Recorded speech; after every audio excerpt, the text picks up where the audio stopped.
Cae una estructura criminal que desde la cárcel de Puerto Barrios dirigía sicariatos, extorsiones y tráfico de personas. Pero el operativo desató un intento de motín que dejó 3 reclusos muertos y obligó al traslado de 34 presuntos líderes para recuperar el control del penal. Conmociona una masacre en Boca del Monte donde 7 personas fueron asesinadas, entre ellas la creadora de contenido La Mi Amor, mientras las autoridades analizan las evidencias para establecer el móvil del ataque y dar con los responsables de esta matanza.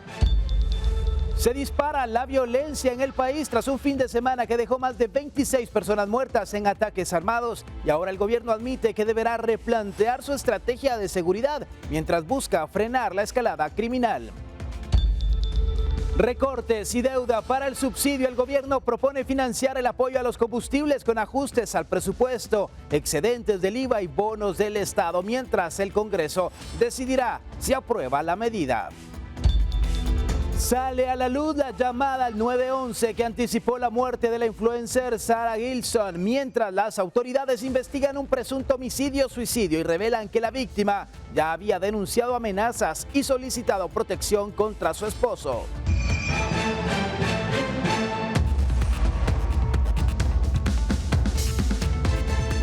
¿Qué tal? Muy buenas noches, bienvenidos a Impacto Directo, un gusto estar con usted hoy en horario distinto porque a las 7 de la noche arranca el foro Guatemala no se detiene. Soy Alexis Ponce y como todos los días estamos preparados junto al equipo para platicar de las noticias. Doy la bienvenida a los panelistas, nos acompaña Jairón Salguero, actor y comediante, Nidia González, mercadóloga y coach de vida, Luis Villegas, abogado, experto en seguridad y desarrollo y Roxana Sánchez, periodista.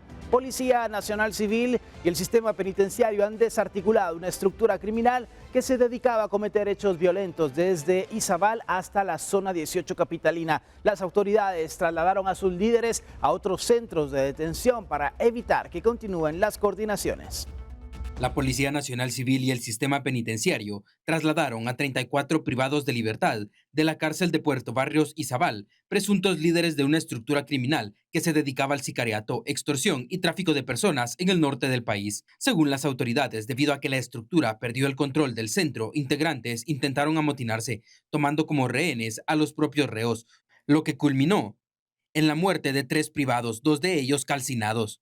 Luego de eso se toma la decisión de hacer la incursión, se traslada estos 34 privados de libertad hacia diferentes centros de detención, lo que generó el día viernes 24 un intento de motín. No fue un motín como tal, fue una alteración al orden, por medio del cual 5 privados de libertad que habían quedado aún de los 34 líderes que fueron trasladados, decidieron ellos que era buena idea retomar el control tomando de rehenes a los mismos privados de libertad, lo cual causó una revuelta entre 2 sectores del centro, dando como resultado 3 privados de libertad fallecidos, de los cuales 2 de ellos pues fueron calcinados por la misma población reclusa. Los líderes de la estructura fueron trasladados a la Granja de Rehabilitación Pavón, la Cárcel de Cantel, Renovación 1 y la Granja Penal Canadá. De acuerdo con la investigación, el grupo delictivo, cuyo máximo líder es una persona conocida con el alias de La Minga, operaba dentro del centro de detención, de donde se coordinaban hechos violentos que se habrían registrado desde Izabal hasta la zona 18 capitalina. Las pesquisas además señalan que la estructura ingresaba de forma ilegal a personas al centro de detención de Izabal para fines de explotación sexual. Con imágenes de Javier González para Impacto Directo, Ángel Oliva. Y esto que ha ocurrido en Izabal es una clara muestra de que solamente se le pone atención al preventivo de la zona 18, a las cárceles que están en Escuintla, a Fraijanes, pero se olvida que hay otros centros de detención en el país en donde también se están coordinando estas acciones delictivas, Luis. Sí, mira, aquí lo más preocupante es cómo es posible que en un centro carcelario tengamos una estructura de 34 miembros que está funcionando dentro de una instalación que se supone que está controlada por el Estado. Entonces, las comunicaciones, ¿cómo tenían ellos acceso a celular? ¿Cómo tenían internet? ¿Cómo tenían señal? ¿Cómo tenían saldo? ¿Cómo coordinaban trabajadoras sexuales para que ingresaran? ¿Cómo ingresaban al centro carcelario? O sea, Nos estamos dando cuenta que prácticamente aquí lo que se está evidenciando es una estructura que ya tiene sus meses funcionando, si no es que más. Hasta ahora le está poniendo un alto, pero está totalmente permeado el sistema. O sea, ahí están haciendo lo que se les da la gana.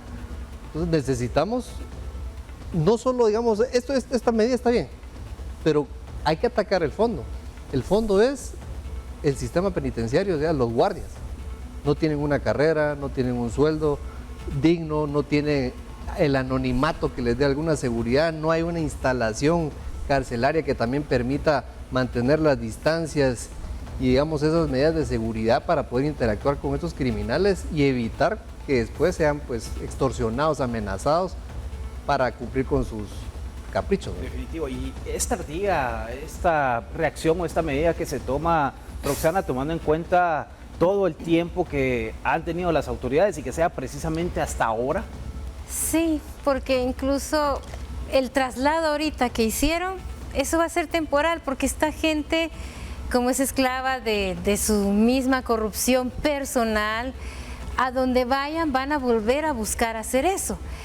Y entonces yo preguntando, ¿existe la Inspectoría General Penitenciaria? Yo me pregunto qué hace esa inspectoría, porque además de contratar a los guardias, ¿no deberían ellos también revisar? Porque si entraban trabajadoras sexuales, si hacían todo lo que ya escuchamos, y no es la primera vez que se escucha que en una cárcel se hace esto, ¿cómo es? Tenemos claro que es, porque cada uno de esos guardias que usted ve ahí, en esa imagen, está corrompido.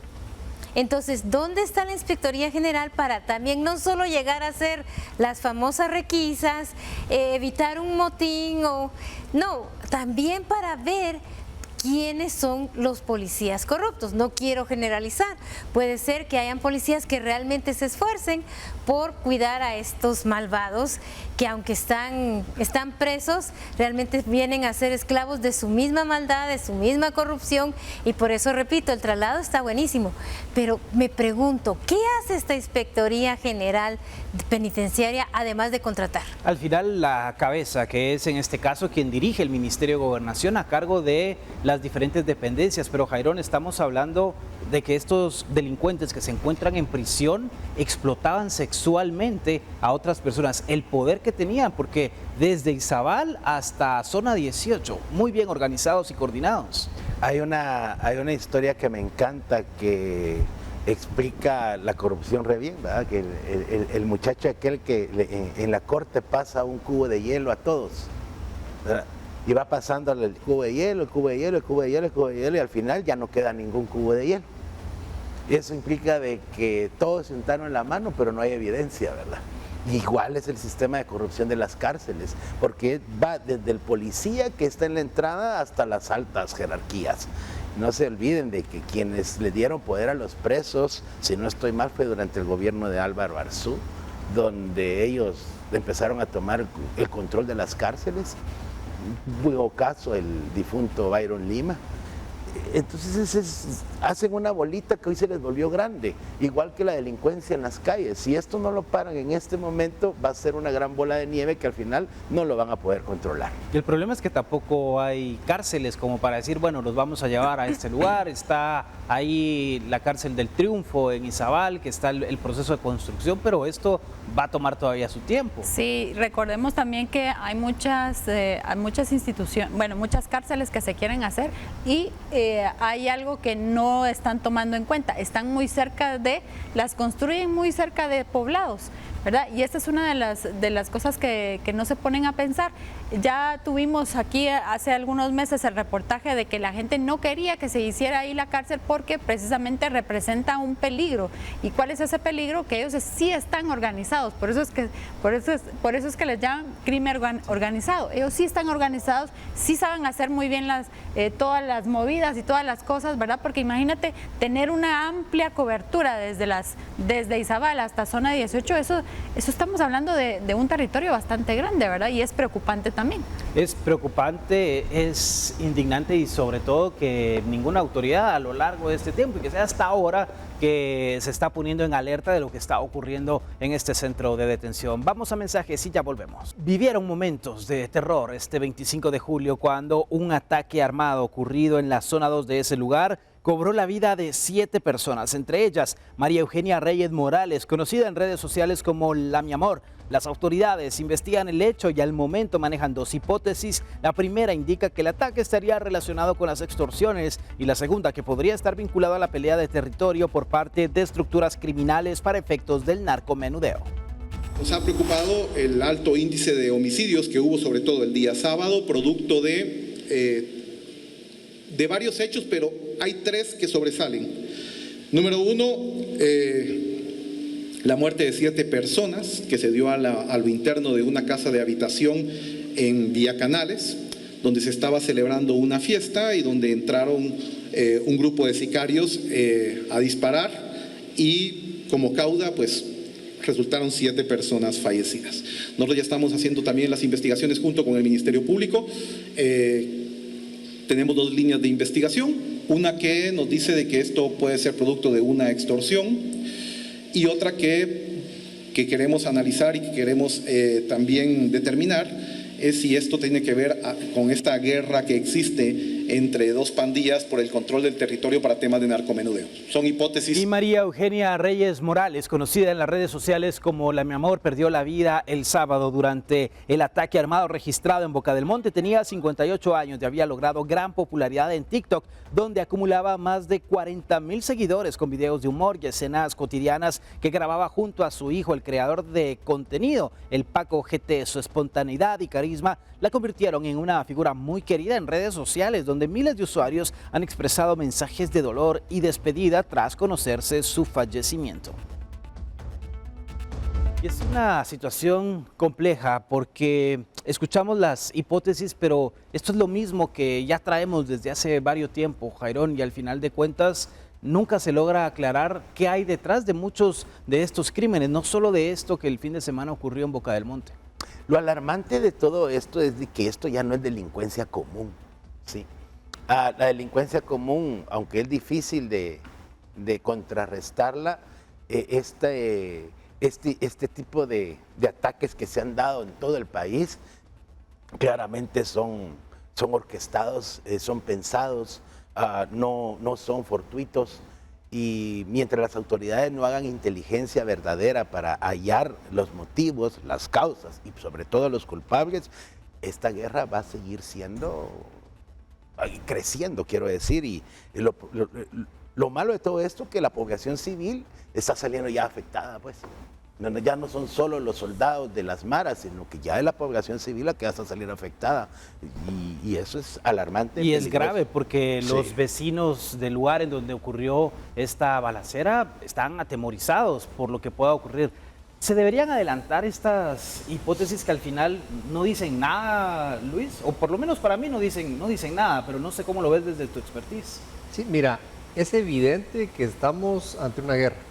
O sea, Guatemala estamos viviendo una guerra entre grupos organizados de crimen y lo que esperamos nosotros es que las autoridades pues, le pongan un alto a esa gente y que se dejen de estar peleando y agarrándose entre nosotros. Pero aquí el tema es la inacción. O sea, es solo venimos a recoger aquí los muertos, las balas y fíjese que hay una hipótesis. O sea, pero ¿dónde están las capturas? ¿Dónde está la desarticulación de las bandas? ¿Dónde estamos metiendo a la cárcel a todo ese montón de delincuentes? Y ahí está el tema de prevención, de investigación, de inteligencia y el sistema de justicia. Porque ciertamente la policía, te voy a decir, captura, detiene, pone a disposición del juzgado y los jueces, ¡pum!, para afuera. Y entonces el policía otra vez tiene al marero ese suelto y lo vuelve a agarrar y lo vuelve a meter y otra vez el juez lo vuelve a sacar. O sea, el sistema está hecho para que sigamos viviendo esta delincuencia, porque o sea, el tipo no puede seguir haciendo lo que se le da la gana, está tranquilo y sabe que va a volver a salir. El policía sabe que lo va a volver a atrapar, pero el juez sabe que lo va a volver a liberar. Y entonces estamos en un círculo donde, bueno, ¿y aquí se juega cuándo termina esto? Prácticamente al gato y al ratón, o eso es lo que deja en la sensación, Roxana. Y acá preocupa que era una actividad en donde estaban celebrando un cumpleaños, seguramente habían niños, habían personas de mayor edad, en fin, una convivencia familiar, pero que termina en medio de la balacera, del caos y de las muertes. Sí, es lo preocupante porque la semana pasada decían que era porque venía el periodo electoral, pero imagínense, a mí lo que me preocupó al oír eso era que de aquí hasta el 2027 íbamos a estar viendo esto, ¿verdad? Entonces vuelvo a repetir lo que dije ese día, es la inacción del Ministerio de Gobernación, porque ¿qué delitos, qué crímenes, qué es lo que están haciendo, verdad? Hoy sale el ministro hablando porque él mismo en sus declaraciones que dio hoy dijo que solo el sábado hubieron 24 homicidios. Yo cuando lo escuché dije, ok, ¿y? ¿Verdad? ¿Y? 24 homicidios. ¿Qué hicieron? Sí, o sea... ¿Qué pasó? Es una total inactividad, porque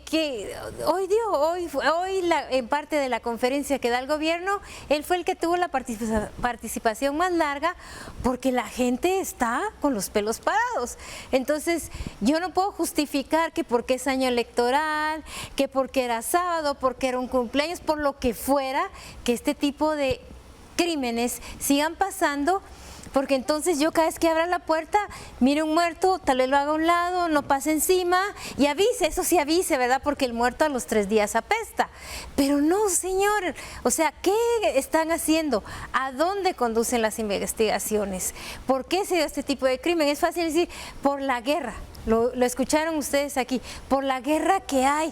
Ok, entonces hay una guerra y vuelvo a decir lo que dije la semana pasada. Entonces están dejando que en esa guerra ellos se maten, salgan personas con daños colaterales y ustedes no hacen nada. Que ahí se maten ellos en su guerra, ¿verdad? Parecieran las declaraciones del ministro, a eso me sonaron a mí. Tenemos que ir a la pausa, pero al regresar seguimos hablando de este tema de inseguridad y las acciones que dicen las autoridades implementarán próximamente. Y bueno, seguimos en la conversación aquí en Impacto Directo y hablemos del siguiente caso, porque resulta que tras recibir varios llamados de emergencia que informaban sobre un olor fétido en un barranco ubicado en el bulevar El Pedregal de la zona 4 de Misco, los bomberos municipales se hicieron presentes al lugar para inspeccionar la situación. Al descender unos metros, los socorristas localizaron el cuerpo de una persona envuelto en bolsas de nylon y avanzado estado de putrefacción, por lo que no fue posible establecer el género de la persona ni la causa de muerte. Con este hallazgo suman 25 las personas que han sido localizadas en la misma situación durante el presente mes. Y el pasado fin de semana es considerado como uno de los más violentos en el país. Las autoridades revelaron que solo el sábado se registraron 24 muertes en el territorio nacional, lo que ha provocado que se replanteen las estrategias de seguridad. También hay que decir que hemos tenido un fin de semana muy violento. Hemos tenido un fin de semana donde solo el día sábado contabilizamos 24 fallecidos. De acuerdo con los hechos reportados por los diferentes cuerpos de socorro, durante el fin de semana se registraron múltiples incidentes violentos que cobraron la vida de más de 25 personas.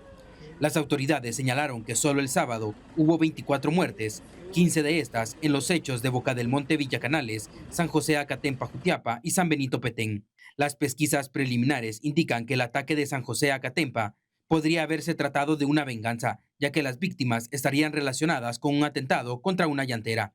Mientras que el incidente de San Benito Petén, la investigación apunta a una limpieza social asociada a un grupo que ya ha sido identificado. Y luego también tuvimos un atentado en una residencia en San Benito Petén, donde fallecieron 4 personas. Aquí la línea de investigación nos lleva a que esto es producto de una limpieza social asociada a un grupo que se está dedicando a este tipo de actividades. Este grupo ya lo tenemos identificado, lo estamos investigando junto con el Ministerio Público y esperamos que en el corto plazo podamos tener resultados y capturas importantes para desarticular a estos grupos que han tomado la justicia por propia mano, lo cual es completamente prohibido, y esto se convierte prácticamente en un asesinato. Villeda fue enfático al resaltar que el aumento de los hechos delictivos hace que se replanteen las estrategias de seguridad que se implementan en conjunto con el Ministerio de Defensa. Sin embargo, sí nos preocupa esta situación que se dio el día sábado, porque consideramos de que la cantidad de personas que fueron o que fallecieron producto de violencia homicida es una cantidad muy alta que nos tiene que llamar la atención, que hace que replanteemos la estrategia de seguridad, que analicemos los operativos que estamos realizando con el ejército para que los focalicemos en ciertas áreas donde se está generando esta violencia. Para abordar las estrategias de seguridad a implementar, el MINGOV desarrollará una reunión con la cúpula de la PNC y autoridades del Ejército de Guatemala. Con imágenes de Javier González, para Impacto Directo, Ángel Oliva. Y el agente de Policía Nacional Civil fallecido durante el enfrentamiento armado en Mesillas Bajas, Amatitlán, fue identificado como Byron Aníbal Mejía Montenegro, de 27 años. Ingresó a la institución el 1 de febrero del 2023, formaba parte de la 54ª promoción y estaba asignado a labores operativas en la Comisaría 15 de la Ciudad de Guatemala. Era perito contador con orientación en computación y contaba con 3 años, 5 meses y 26 días de servicio activo. Las autoridades continúan las investigaciones sobre el hecho en el que perdió la vida. Y los comentarios que escuchábamos hace unos momentos del ministro de Gobernación, Nidia, replantear esa estrategia de seguridad en conjunto con las autoridades de defensa, van tarde en ese camino de replantearse, porque esta ola de violencia no es algo nuevo. No es algo nuevo y es algo que anteriormente había dicho yo, que realmente muchas de las organizaciones gubernamentales que tenemos aquí lamentablemente no son proactivas, sino son reactivas, ¿verdad? Vuelvo y digo, reaccionan muy tarde. Este señor, el ministro, con todo el respeto, pero él solamente nos está informando. Solo nos está diciendo que fue un fin de semana muy violento, que hubieron 24, 25 fallecidos en todo lo que es el fin de semana, pero ¿cuáles son las acciones? Es lo que estábamos hablando en el segmento anterior, ¿verdad? ¿Qué es lo que se va a hacer? No solo queremos saber, eso lo que nos da es la sensación de que lo único que nos están haciendo es informando, pero nosotros no queremos información, queremos también que a la par de eso haya acciones, planes y que realmente haya una inteligencia, como decía Jairón, que realmente se haga algo que veamos los resultados. Hemos visto resultados del 100%, menos del 1%, podría decir, y esto sí es algo preocupante porque cada fin de semana, imagínate, hay personas que están celebrando, que están en un convivio, que están en una reunión y que porque se atraviesa algo entre la guerra de dos organizaciones criminales, también se llevan civiles. Entonces, ¿qué va a pasar? ¿Qué es lo que van a hacer? ¿Qué están haciendo? Esas son las preguntas. Son varias asignaturas pendientes. A mí me llamó la atención también, Jairón, lo de San Benito Petén, este grupo de limpieza social, pero a ver, más allá de eso que dice el ministro de Gobernación, prácticamente les está advirtiendo, les está cantando que ya saben quiénes son. Cierta información no se debería revelar, porque aquí hubiese utilizado la misma estrategia. Es guerra de pandillas, es narcomenudeo, la historia que ya no sabemos siempre, pero les dice, vamos a ir por ustedes. El problema, bueno, digamos que lo dijo como un afán de aminorar todo lo que está pasando en el país, ¿no? De decir, ya estamos haciendo algo, tenemos identificados a este grupo, pero eso es alarmante. No porque haya advertido al grupo, sino porque existan este tipo de grupos. Yo me recuerdo de la panel blanca, de la mano blanca, no me recuerdo cuáles, esos grupos paramilitares que lo que hacían era desaparecer gente a su antojo. Entiendo que están haciendo limpieza social con criminales, pero tomando la ley en sus manos, eso no va a llegar a ningún lado. Ya pasamos todos esos años cruentos de la guerra civil entre guatemaltecos como para volver a ese tipo de cosas. Yo en eso sí no estoy de acuerdo y ojalá de verdad sean llevados a proceso jurídico. Hoy esperábamos que el ministro diera acciones concretas, Luis, pero solamente informar lo que los medios de comunicación ya informaron o lo que podemos leer en redes sociales, pues simplemente se perdió el tiempo, porque no hay una acción concreta. Seguimos teniendo un ministro que le ha quedado grande el puesto y no se ve por dónde podamos tener días seguros y tranquilos en este país. Totalmente. Porque nosotros lo que esperamos realmente es, digamos, la misión del Ministerio de Gobernación en este momento es identificar, o sea, detectar quiénes son los miembros de las estructuras criminales, cómo están compuestos, cuáles son las rutas, cuáles son los giros del negocio de la criminalidad que está siendo afectadas. Una vez teniendo esto identificado, entonces el siguiente paso es, bueno, en base a esta información ya puedo identificar los intereses que están contrapuestos entre estas estructuras criminales, los lugares donde van a ir haciendo los focos de los ataques, y en función de eso yo hago un despliegue operativo de la posición de mis fuerzas, patrullas, policía de a pie, vigilancias, seguimiento, de todo. Entonces ya en la operación, para evitar, o sea, prevenir que no se estén pasando estas cosas. Y por otro lado, a la par de eso, los procesos de captura, recogiendo las evidencias, desarticulando a esa gente, metiéndolos a la cárcel, de tal manera que tenés que trabajar prácticamente en 4 líneas de trabajo simultáneas, pero con una lógica. O sea, vas integrando y articulando todos estos componentes para lograr el objetivo, que es destruir la organización criminal, desarticularlos, debilitarlos, el tema económico, el tema de los hombres, el tema de su logística, para desaparecer.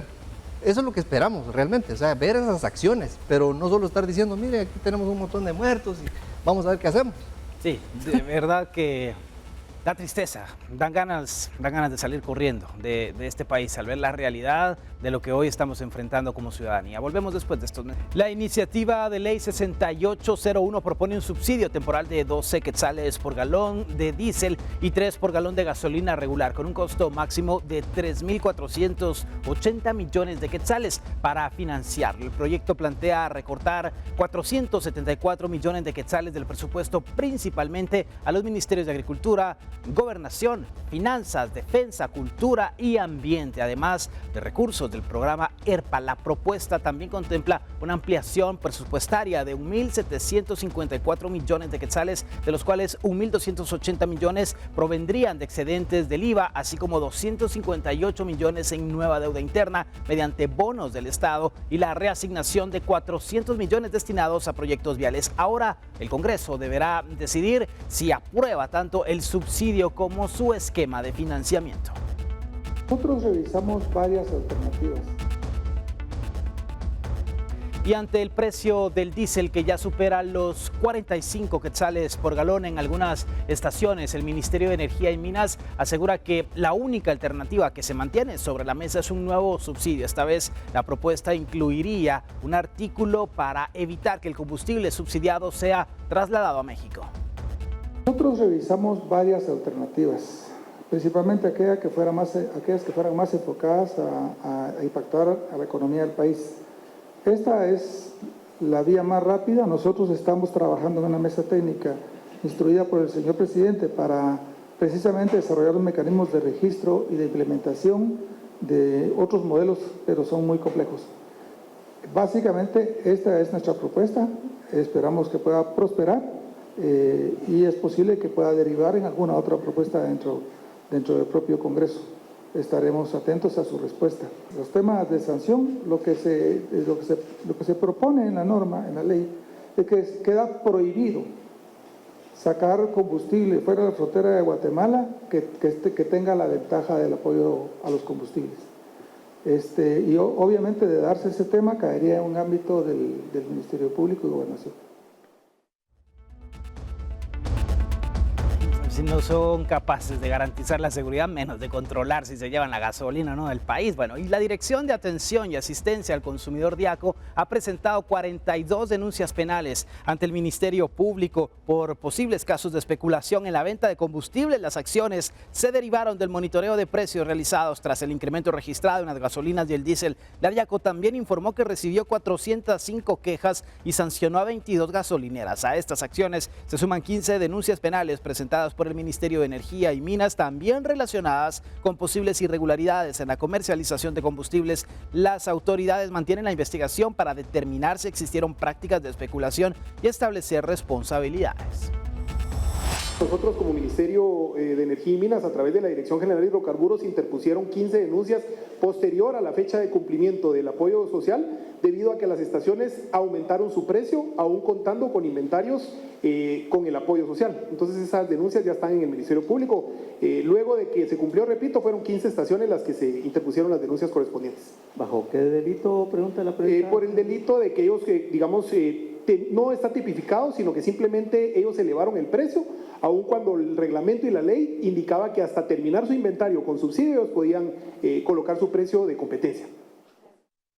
Y la gasolina regular con la mezcla de etanol, el E10, estará disponible en Guatemala a partir del 22 de agosto, informó el Ministerio de Energía y Minas. El proceso de implementación concluirá un día antes y según el MEM ya se cuenta con los registros, licencias y autorizaciones necesarias para su comercialización. El ministro Erwin Barrios explicó que el E10 se despachará en la bomba destinada a la gasolina regular, mientras las demás podrán continuar ofreciendo gasolina sin mezcla de etanol, por lo que los consumidores podrán elegir. El MEM estima que la mezcla podría reducir entre 50 centavos y un quetzal con 50 centavos el precio por galón, aunque aclaró que los precios son establecidos en un mercado libre. Ay Dios, tanto que decir del combustible que ya no sé por dónde empezar, porque de verdad es de chiste, Roxana. Primero, con el subsidio, querer recortarle al Ministerio de Gobernación cuando estamos viviendo una situación caótica de seguridad, no se puede. Sí, porque después, como hoy nos informó el ministro, en la próxima conferencia va a salir informando que no tenemos recursos. Puede ser la próxima conferencia del ministro de Gobernación, ¿verdad? Es un poco ridículo lo que esta gente está haciendo. Y miren, y ahora me llama a mí la atención que justamente la semana pasada dije, bueno, si usted echa gasolina súper, olvídese, no tiene subsidio, ¿va? Se la pusieron a la regular justamente donde entra lo del etanol. O sea, obligando a la gente a que eche esa gasolina porque es más barata y la gente está un poco renuente a echar la gasolina con etanol. Entonces se cuenta cómo juega el gobierno diciéndole la regular va a ser más barata. Luego sabemos, y lo hemos dicho varias veces aquí, el subsidio es un parche, porque quién sabe cuándo la guerra entre Irán y Estados Unidos va a terminar. Usted sabe, el gobierno tiene una bola de cristal y va a decir, a fin de año la guerra se terminó este subsidio, empiezan otro. Por eso escuché a varios expertos hablar, si realmente tienen esa cantidad de fondos que mencionaron la semana pasada, que llegue directamente al agricultor, al ama de casa, al taxista, al tuk-tuk, a los que se están peleando y no a los gasolineros ni a los transportistas. ¿Por qué no se mencionó entre los expertos hoy en una conferencia hoy? ¿Por qué no un bono familia? Para que ese dinero realmente llegue a las personas y entonces yo recibo ese bono y ya con eso yo compro mi gasolina, ya yo miro cómo manejo y dejo de estar regateando en el mercado, porque también el vendedor del mercado no puede bajar porque le están cobrando el flete. Bueno, el tema del etanol, Luis, porque la gente tiene razón de estar renuente, porque así como explican, nadie entiende. Primero nos dijeron que era obligatorio el usar el etanol. Ahora dicen es opcional, pero tampoco hay campañas informativas. Y el ministro decía, entren a la página del ministerio, ahí está toda la información. Pero no hay datos certeros. Se habla de que vehículos que son abajo del año 2000 podrían presentar algún tipo de daño. Los más modernos o los más nuevos son los que pueden utilizar esta mezcla sin problema. Exacto. Pero hay mucho que hablar del caso. Sí, mira, creo que implementar el uso de un combustible como ese sin información ha sido el peor error que ha hecho el gobierno. Estamos hablando que ese acuerdo gubernativo que impuso el uso data del tiempo de Yamatei y desde ahí no había información de absolutamente nada. Luego acá en este gobierno lo que hace Bernardo es prorrogarlo y medio empiezan a meterse en el problema, pero tampoco explican a la población realmente qué es lo que va a suceder. No, es que ahora ya tuvo presión de Estados Unidos para usar el etanol, porque el etanol está viniendo de Estados Unidos. Y cabal, es que ese es el otro tema, que se suponía tienen una presión internacional. Que todo estaba arreglado para que el etanol fuera consumido del propio de Guatemala, pero resultaron jugándonos la vuelta en Estados Unidos. Ahora tenemos que comprar el etanol de maíz allá, teniendo etanol de azúcar aquí, o sea, peor todavía. Sí, tan complicado que es este tema, Jairón, porque al final lo que vemos es cuando salimos, pasamos frente a una gasolinera o vamos a hacer las compras, los precios altos. Sí, yo realmente, yo lo único que he estado pensando en estos días es que los asesores del presidente no lo quieren, ¿verdad? Sí, o sea, no entiendo yo por qué un subsidio. Todo el mundo supo con el subsidio anterior que fue a parar a las manos indebidas. Exacto. Y yo no sé, una solución, bajar los impuestos sería una solución, no baja mucho la gasolina, y al otro día decimos los números, el diésel seguiría que estando caro, quitando los impuestos. Sí, como 37, bueno, y cuando estaba 42. Cuando estaba 42, son 3, 4 quetzales, que uno dice es poco, pero bueno, no entiendo, o sea, yo creo que los asesores del presidente no lo quieren. Es que últimamente han tomado unas decisiones, bueno, no últimamente, pero sí han tomado unas decisiones muy tontas que realmente no están beneficiando a la gente de a pie. Pero ¿verdad? también, en este caso, o el presidente o los ministros también, o sea, también saben leer y escribir, pueden decidir. Pues, pero... A ver, por ejemplo, ¿no? Yo no sé por qué le hacen caso a asesores. Yo conozco un asesor de un ministerio que nunca quiso ser ministro porque ganaba más como asesor que como ministro. El ministro ganaba 43,000 quetzales y el asesor 58. Y sin responsabilidad legal. Y sin responsabilidad legal. Por eso. Y encima les hacen caso. O sea, no entiendo. Pero bueno, vivimos en un país. Las cosas que pasan en Guatemala. Sí. Vamos a la pausa y volvemos. Sara Gilson fue asesinada por su esposo y ahora ha salido a la luz la desgarradora llamada antes de morir. 2 semanas antes, la creadora de contenido había acusado públicamente a su aún esposo de ser pedófilo. Esta es la historia completa. La voz de una mujer llorando y gritando, un ruido fuerte y luego silencio. Eso fue lo que escuchó un operador de la policía de Owasso en Oklahoma, previo a confirmar la muerte de una creadora de contenido. Esa llamada fue realizada por un niño que vivía en la casa junto a la creadora de contenido Sara Gilson, de 43 años, y su esposo en proceso de divorcio, Jeremiah Duffy, de 48. El caso está siendo calificado por las autoridades como un aparente homicidio-suicidio. Estoy tratando de comunicarme de nuevo con él, el niño, pero pude escuchar a una mujer al fondo llorando y gritando. Algún tipo de golpe fuerte en el fondo, dijo el operador de emergencias a los agentes, según recoge People. La llamada fue realizada a las 11:15 de la noche del pasado jueves 23 de julio. Los agentes policiales llegaron a la escena del crimen 3 minutos después. La policía de Owasso confirmó que Gilson murió por un disparo de Duffy, quien luego se quitó la vida. 2 semanas antes de su muerte, Gilson se volvió viral tras publicar un video y unirse a una tendencia en TikTok, en la que los usuarios simulan ser entrevistados por Netflix para un documental. Preparándome para cuando Netflix estrene un documental sobre mi futuro ex esposo, de quien acabo de descubrir que es un pedófilo, escribió en el video el 11 de julio. Un día antes de la publicación de este video, la creadora de contenido había solicitado una orden de protección de emergencia contra Duffy. Ese día alertó de que él tenía un arma, que había amenazado con suicidarse y se había fugado. Otra mujer también solicitó una orden de protección en nombre de su hija de 15 años, debido a que aseguraba que Duffy la había besado y tocado de manera inapropiada. Gilson ya había solicitado 2 órdenes de protección en 2021, pero fueron desestimadas porque ella no se presentó a las audiencias. Era madre de 2, una hija y un hijo, fruto de una relación anterior, quienes frecuentemente aparecían en sus videos para TikTok. Tras su muerte, sus familiares están recaudando fondos a través de GoFundMe para los menores. Reportó para Impacto Directo Ginny Sogben.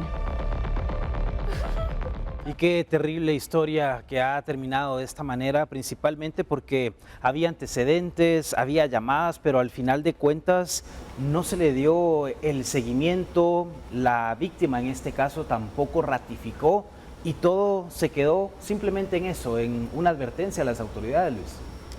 Sí, mira, normalmente, cabal, estos casos siempre vienen con avisos antes de que suceda la tragedia. Y pues no se le da la seriedad del caso y termina pasando lo que está sucediendo. A mí lo que me llama la atención también de todo esto es que, digamos, las redes sociales son un medio que se supone que está hecho para, pues, divulgar información. Pero muchas personas cuando quieren viralizarse también exponen temas personales. Y en este caso, pues yo veía también cómo ella expone a este otro señor en unos temas legales delicados. Y entonces esto hace que se pierda totalmente, digamos, una proporción de la situación y la otra persona reaccione como lo hizo. O sea, decir lo que dijo, o sea, con qué evidencias, con qué pruebas, destruirle la vida a otra persona utilizando las redes. Y pues tiene como resultado esta lamentable fatalidad, porque están utilizando las redes para lo que no es. Y bueno, Roxana, hemos platicado del contexto guatemalteco cuando una mujer denuncia y que de oficio el Ministerio Público da seguimiento y no se puede echar para atrás ni puede haber un desistimiento. Y es curioso que esto haya ocurrido a raíz de las denuncias que hizo esta mujer desde hace varios años. Es que eso no es ella la única. Yo he escuchado varias historias de mujeres que piden esa orden de restricción, pero cuando la pareja llega, la dejan entrar, se ponen a hablar, porque dice, ay, la pareja puede llegar y decir, mire, yo vine a hablar, hablemos, que no sé qué, no sé cuánto, y empieza ese intercambio, porque si él estaba dentro de la casa, ¿cómo entró? Ella lo dejó entrar. No se habla de que la policía haya encontrado como que él forzó la puerta o forzó alguna forma de entrar. Entonces yo creo que si una mujer tiene realmente ese temor y pide esa orden de restricción, la primera que debe cumplirlo es ella, ¿verdad? Porque se oyen continuamente estos casos. Tenía orden de restricción, la golpeó, la dejó herida, la mandó al hospital o como en este caso, la mató, ¿verdad? Entonces, si yo pido una orden de restricción, soy la primera que debo de hacer que se cumpla esa orden de restricción. Y bueno, la otra situación, Jairón, también interesante dentro de toda la investigación es cómo el niño alerta a las autoridades, llegan inmediatamente en 3 minutos, pero este hecho de violencia ya iba demasiado avanzado. Es el problema. Lo que pasa es que con ese tipo de casos, regularmente, como son problemas familiares, muchas veces la policía no hace caso de inmediato a esta situación. Y ya cuando reaccionan, lamentablemente es muy tarde. Sí, imagínate. Pero ya la policía llegó en 3 minutos, pero todo lo que había pasado con anterioridad, las denuncias, eso, o sea, la policía reacciona tarde siempre para estos casos. Yo viví un caso en un barrio donde vivía, donde el hombre pintaba a la mujer de verde y morado. Y la policía nunca llegaba, pues hablando de WhatsApp, nunca llegaba. Ella puso denuncia y le decían a la señora, al final logró sacarlo de la casa y en una de esas el señor se le acercó y la malmató. La señora terminó herida, en el hospital, pasó hasta en coma. O sea, por eso, vamos, no se respetan, digamos, las autoridades hacen caso omiso a este tipo de denuncias, solo piensan que es una pelea de parejas. No se debe minimizar ni decir es algo pequeño al final, Nidia. Este tipo de situaciones en donde hay violencia verbal que puede ir escalando, puede terminar en una tragedia. Sí, tal vez aportando un poquito más lo que decía Roxana, creo yo que muchas veces, más que todo mujeres, ¿verdad? Que son las que ponen la denuncia, ponen las restricciones. ¿Qué es lo que pasa? Y esto es algo muy normal. Se ponen las denuncias y después se reconcilian y después ya no sigue con todo el proceso. Vuelve otra vez a pasar, vuelven a poner otra vez la denuncia, se vuelven a reconciliar y ya no siguen ese proceso. Entonces, creo que yo creo que es por ahí por donde empiezan a decir, bueno, otra vez esta señora volvió a poner la denuncia y va a volver a hacer lo mismo. Por eso tal vez es que es un poco en este caso de que siempre se dan las peleas entre parejas, dirán, se van a reconciliar y no es nada tan grave. Cuando ya hay involucrados golpes, maltratos, yo creo que todo esto debería empezar, como dijo Roxana, si yo puse la denuncia, yo debo de respetar el hecho de que la persona ya no se me puede acercar. Ya no puede entrar y ya no puede estar a cierta distancia, o sea, por mi beneficio, por mi salud, por mi vida, por mi seguridad.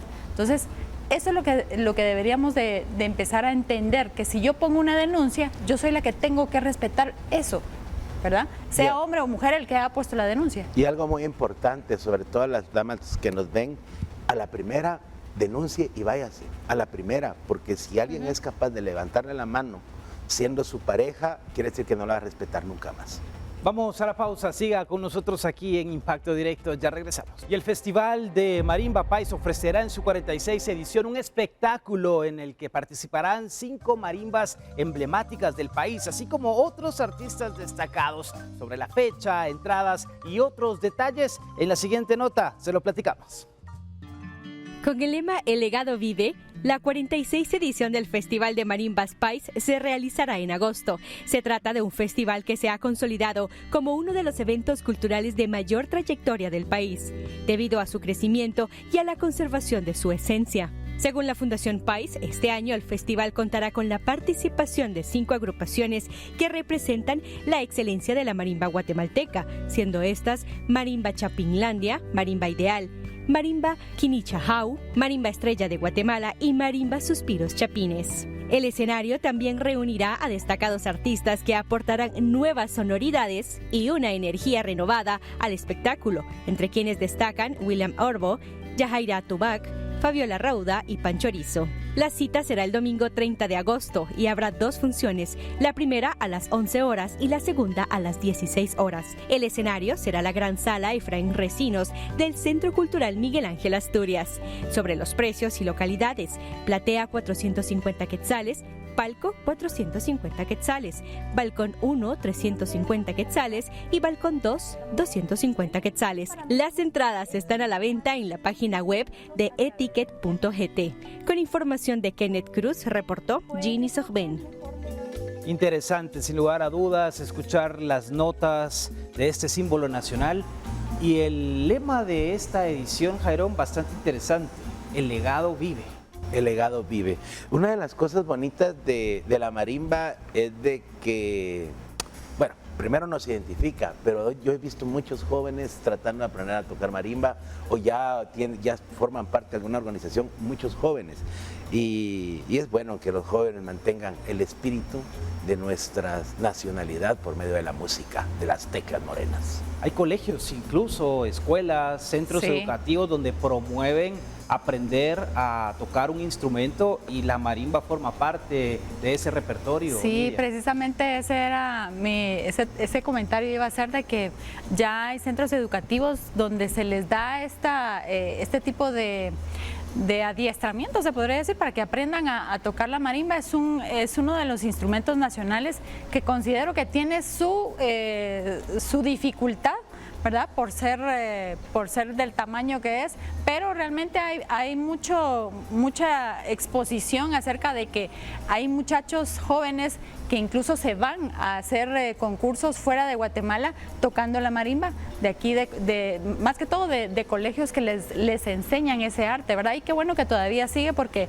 yo me recuerdo que mis abuelitos los domingos ponían una radio muy famosa en ese entonces donde solo daban marimba los domingos. Marimba para el almuerzo. Y es que, Sí. a ver, se dice, Luis, que la marimba es solo para los abuelitos, para gente mayor, pero al final de cuentas uno puede escuchar una marimba independientemente de la edad y disfrutar esas hermosas melodías. Sí, mira, la marimba realmente yo creo que eso es identidad, es cultura, es Guatemala. Y definitivamente es algo que tenemos que apreciar como guatemaltecos porque es un instrumento nacional, un símbolo nacional. Y qué mejor, como decía ahí Jairón y Nidia, definitivamente pues es algo que tenemos que ir promoviendo con la juventud, los niños, y valorarlo porque al final pues es Guatemala.